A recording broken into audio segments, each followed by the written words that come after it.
Título: A Ordem de Deus. Primeira parte. Para os cristãos congregarem para adoração e ministério.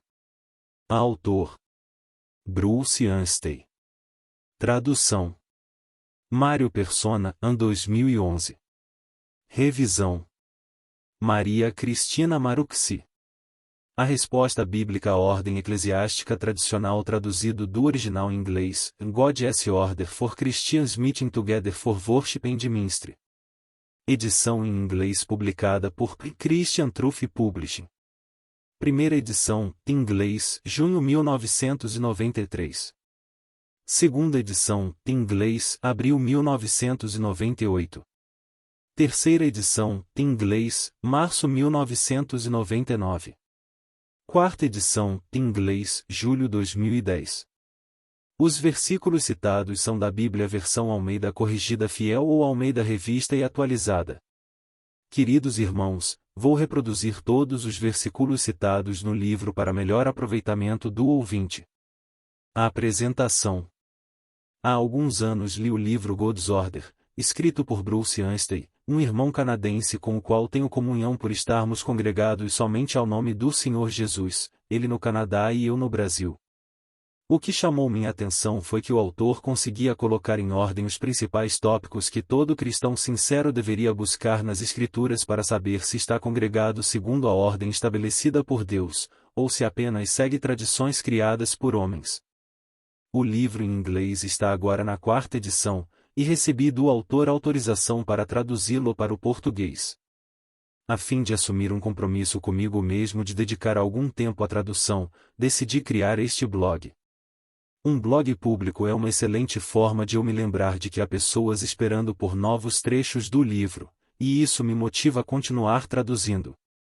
Espero que o livro A Ordem de Deus seja de auxílio para muitos irmãos e irmãs em Cristo, e também se transforme em um instrumento a mais para glorificar a Deus, que não apenas abre aspas quer que todos os homens se salvem, mas também que venham ao conhecimento da verdade fecha aspas.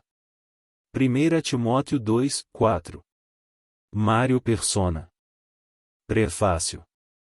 Este livro tem por objetivo exaltar o Senhor Jesus Cristo, e estabelecer o fato de que a palavra de Deus deve ter a supremacia sobre quaisquer ideias e tradições humanas. Confiamos que estas páginas não apenas resultarão em glória e honra ao nosso Senhor Jesus Cristo, como também serão para a bênção dos filhos de Deus.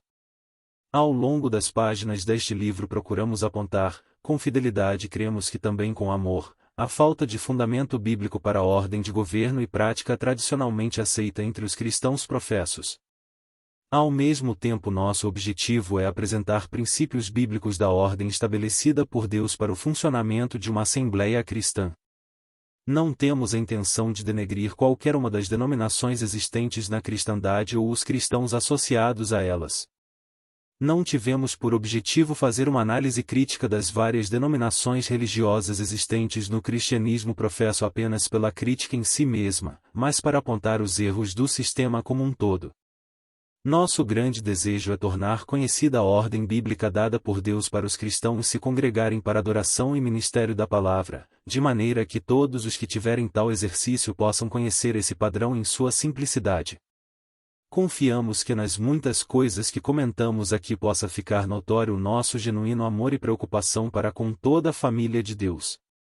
O autor não reivindica para si a originalidade da verdade que está compilada aqui. Estas coisas têm sido escritas e ensinadas por irmãos por mais de 150 anos. Nesta obra procuramos meramente fazer uma nova apresentação dessas verdades. Salvo indicação em contrário, as citações bíblicas utilizadas na edição em português foram extraídas da Bíblia traduzida por João Ferreira de Almeida em suas versões Fiel, Revista e Corrigida, e Revista e Atualizada. Encomendamos agora o leitor ao Senhor e à verdade que está aqui compilada. Nossa oração é que cada cristão que vier a ler este material será honesto, espiritual e maduro o suficiente para reconhecer a verdade que é aqui apresentada. Que Deus possa nos dar graça para cumprirmos a sua vontade. Denominacionalismo, uma ordem de Deus ou do homem? Todos os cristãos, em maior ou menor medida, buscam na palavra de Deus, da Bíblia, o caminho da salvação, mas parece que são muito poucos os que, após terem sido salvos, buscam na palavra para saber como o Senhor gostaria que se reunissem para a adoração e o ministério da palavra. Apesar de todos acreditarem que só existe uma forma de serem salvos, muitos consideram que deve ficar a critério de cada um escolher como devem adorar. No cristianismo de nossos dias, parece que os cristãos estão agindo como os filhos de Israel no tempo dos juízes. Abre aspas, cada um fazia o que parecia bem aos seus olhos, fecha aspas. Juízes 17, 6 e 21, 25, Deuteronômio 12, 8, Provérbios 21, 2. Juízes 17, 6. Naqueles dias não havia rei em Israel, cada um fazia o que parecia bem aos seus olhos. Juízes 21, 25. Naqueles dias não havia rei em Israel, porém cada um fazia o que parecia reto aos seus olhos. Deuteronômio 12, 8. Não fareis conforme a tudo que hoje fazemos aqui, cada qual tudo que bem parece aos seus olhos. Provérbios 21, 2. Todo o caminho do homem é reto aos seus olhos, mas o Senhor sonda os corações.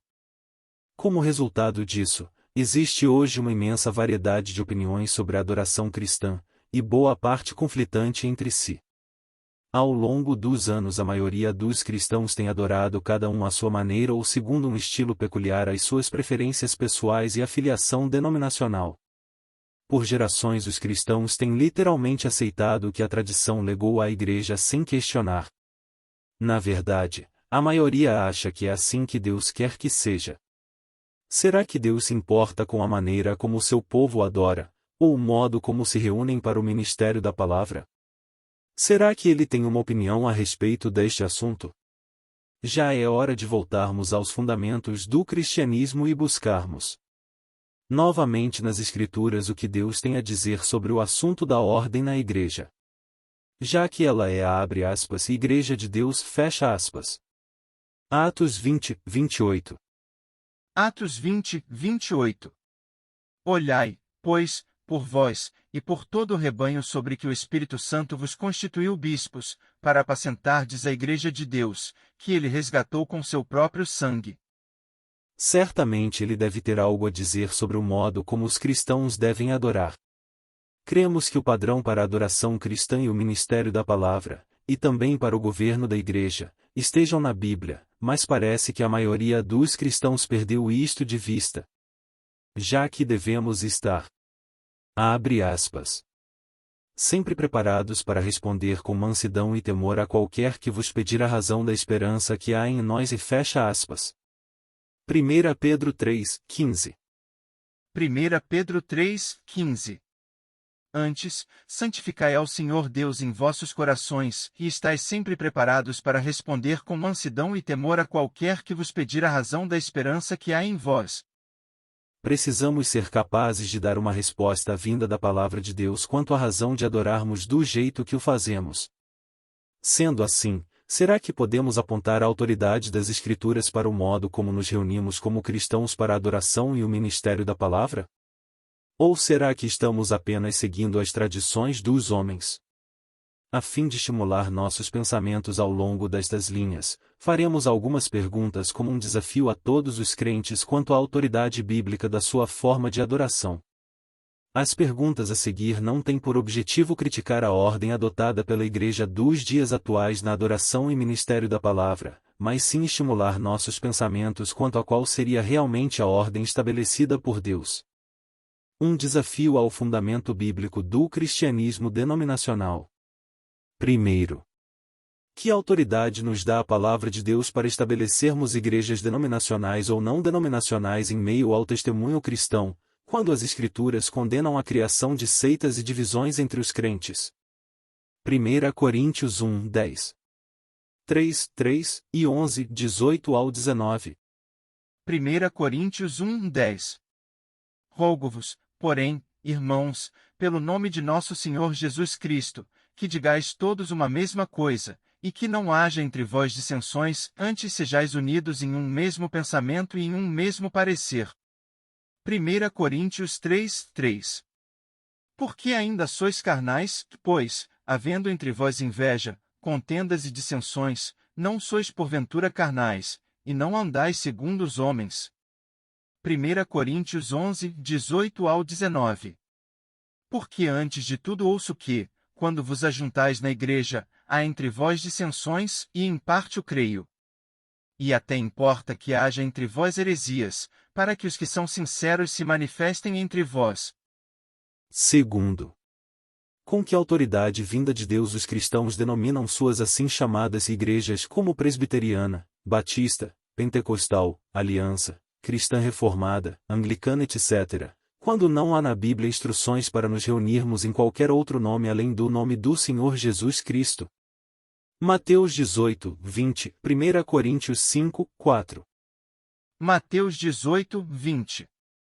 Porque, onde estiverem 2 ou 3 reunidos em meu nome, aí estou eu no meio deles. 1 Coríntios 5, 4. Em nome do Senhor Jesus, reunidos vós e o meu Espírito, com o poder de Jesus, nosso Senhor.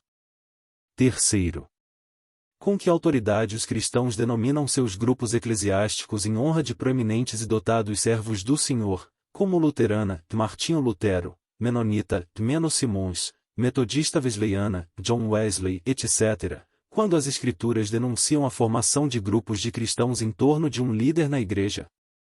1 Coríntios 1, 12 ao 13, 3 ao 9.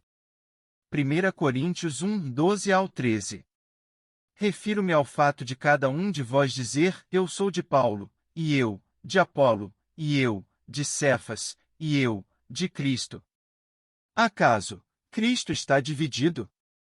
Foi Paulo crucificado em favor de vós ou fostes, porventura, batizados em nome de Paulo?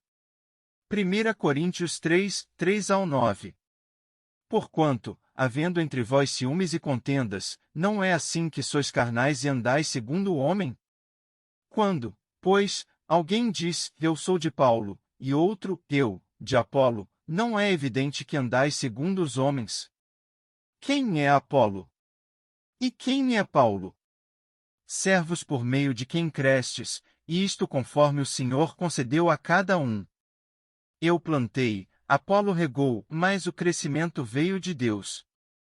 De modo que nem o que planta é alguma coisa, nem o que rega, mas Deus, que dá o crescimento. Ora, o que planta e o que rega são um, e cada um receberá o seu galardão, segundo o seu próprio trabalho. Porque de Deus somos cooperadores, lavoura de Deus, edifício de Deus sois vós.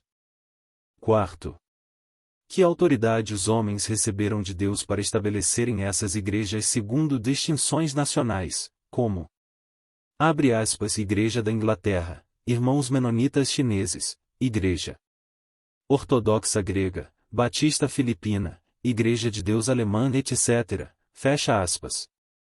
Quando as Escrituras nos dizem que não existem distinções nacionais ou sociais na Igreja de Deus? Colossenses 3, 11. Colossenses 3, 11.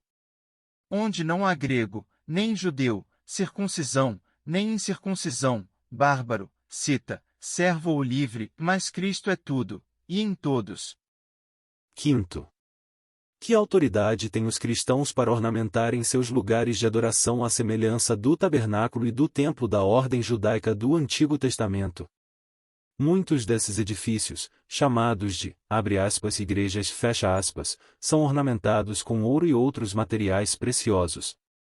Muitos desses edifícios, chamados, abre aspas, igrejas, fecha aspas, têm um altar. Outros têm partes do prédio destacadas como sendo mais sagradas do que outras. Que autoridade têm os cristãos para emprestarem coisas assim do judaísmo, quando a Bíblia indica que o cristianismo não é uma extensão da ordem judaica, mas possui um caráter totalmente novo de aproximar-se de Deus? Hebreus 10, 19 ao 20, 13, 13, João 4, 23 ao 24. Hebreus 10, 19 ao 20. Tendo, pois, irmãos, ousadia para entrar no santuário, pelo sangue de Jesus. Pelo novo e vivo caminho que ele nos consagrou, pelo véu, isto é, pela sua carne. Hebreus 13, 13. Saiamos, pois, a ele fora do arraial, levando o seu vitupério. João 4, 23 ao 24. Mas a hora vem, e agora é, em que os verdadeiros adoradores adorarão o Pai em espírito e em verdade, porque o Pai procura tais que assim o adorem. Deus é espírito, e importa que os que o adoram em espírito e em verdade.